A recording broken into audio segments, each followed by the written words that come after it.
why is it that men prefer women with dilated pupils, whereas women do not prefer men with dilated pupils?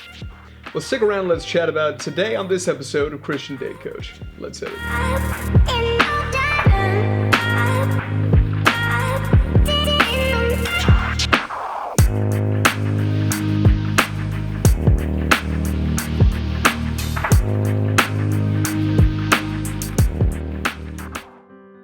What's up, everybody? My name is Dr. Phoenix Singh. It is a pleasure to have you here with me as always for this episode of Christian Date Coach, the channel where we endeavor to take a look at the research literature into the evidence-based best practices for attraction, dating, and relationships from a Christian perspective. However, if you are not a believer, I want you to know that you are very warmly welcome to be able to join us for absolutely any episode on this channel.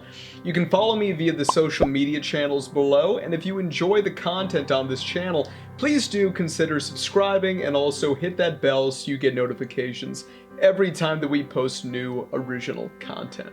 So let's jump right in. Pupils. If you take a look at the human eye, what you'll end up seeing is the sclera, which is the white part of the eye, and then you've got the iris, which is essentially a set of muscles, but that's kind of the colored part of the eye, and then you've got sometimes what could be referred to as the pinhole of the eye, right? So it's kind of a little black spot that in some cases gets larger, or it ends up becoming much smaller depending on the amount of light that we are being exposed to at any given time. This is the reason why, if you go to a romantic dinner, ever notice that any romantic restaurant, if you think about a quintessentially romantic restaurant, it's not very bright. It's sometimes even quite dark, sometimes annoyingly dark. And then of course you've got the candlelit dinner and these sorts of things, but the real reason why the traditional first date or just romantic restaurant in general is darkly lit is because it forces both you as well as your date's pupils to dilate. And pupil dilation is an involuntary sympathetic nervous system reflex. So it's a reflex that happens automatically, right? And essentially the pupil itself is capable of expanding, so dilating, and then contracting anywhere between less than 1 millimeter to 10 milliliters to 10 millimeters. So it can really expand quite a bit. It can dilate quite a bit. But the thing is that a dilated pupil signals several things evolutionarily, right? So we'll talk about 3 of them. The first one is that it signals sexual receptivity. So the pupil dilates wider when you are sexually attracted to another individual. So it basically gives the signal to the member of the opposite sex that you're interested in them. It's what we refer to as an indicator of interest, right? The second evolutionary signal that pupils give off is one of youth. Why is that? Because your pupils dilate wider when you are younger relative to when you get older. And the third one is fertility. So pupils dilate widest around ovulation. So it's a signal that it would be possible to get a woman pregnant if her pupils dilate more that relative to, let's say, the luteal phase of the ovulatory cycle, okay? So these are 3 evolutionary signals that are given off through this involuntary sympathetic nervous system reflex of pupil dilation. Right? Now, the interesting thing is, even though men get very attracted to women whose pupils dilate when they see them, women do not like men. When I say do not like men, what I mean is that they're not naturally attracted to men when the man has dilated pupils. Now, why is this? Well, one hypothesis, one evolutionary hypothesis that's been put out there, which if nothing else has face validity, is that a man with dilated pupils, of course, it suggests that he's sexually attracted to the woman.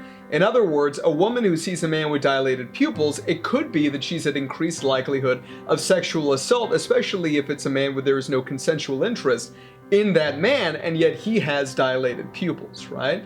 And so, interestingly, what you end up seeing is that when a man's pupils dilate, a woman's pupils usually, as a reaction, will actually contract. And you can see videos of this. It's really quite fascinating. And again, it's completely involuntary.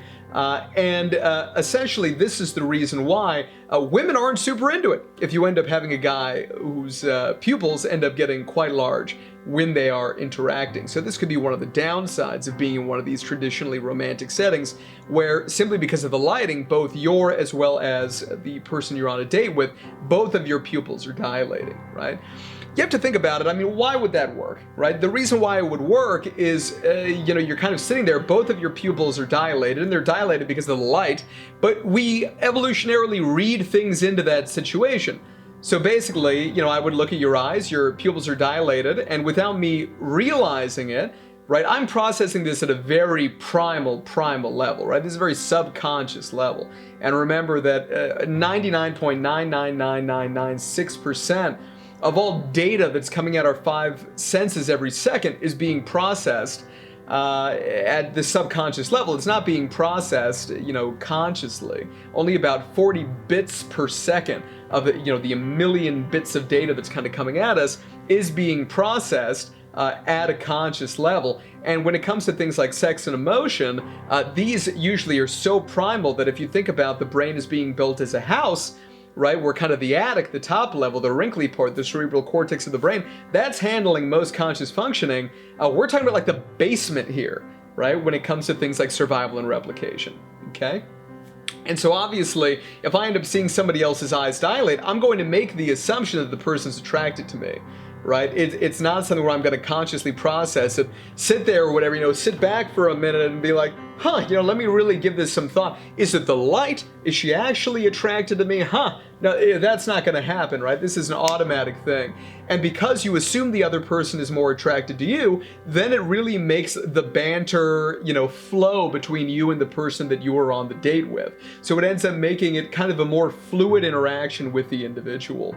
So this is the reason why we end up getting that kind of lighting in these sorts of settings, in romantic settings.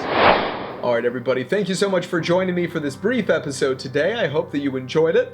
Please do feel free to share it with your friends or anyone in your congregation. And if you'd be interested in me coming and speaking with your congregation or at your place of worship, it would be a pleasure to do so. Please feel free to contact me via the website below. Same thing, you can find details there about getting in touch with me for one-on-one date coaching or group-based date coaching as well. Signing off for the day, everyone. Don't forget to get out there, take chances, and be your best self. God bless you, and I'll see you in the next one. Bye-bye. Thank you so much for stopping by. If you enjoyed that episode and you'd like to see more original content, then please do click on one of the links right here. I hope to see you in the next one.